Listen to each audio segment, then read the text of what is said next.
உலக புகழ்பெற்ற அரசு தாவரவியல் பூங்காவில் வார விடுமுறையொட்டி குவிந்த சுற்றுலா பயணிகள்.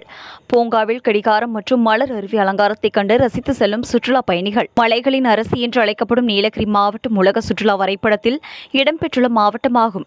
இங்கு கேரளா, கர்நாடகா, ஆந்திரா மற்றும் சமவெளி பகுதிகளிலிருந்து நாள்தோறும் ஆயிரக்கணக்கான சுற்றுலா பயணிகள் வருகை புரிகின்றனர்.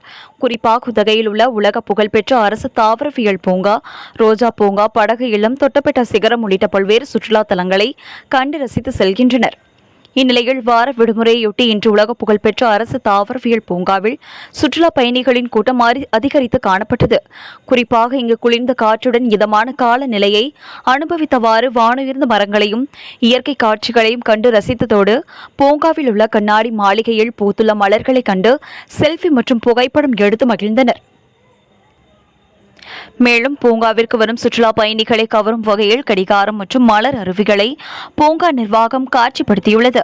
இதனை இங்கு வரும் சுற்றுலா பயணிகளை வெகுவாக கவர்ந்து வருகிறது.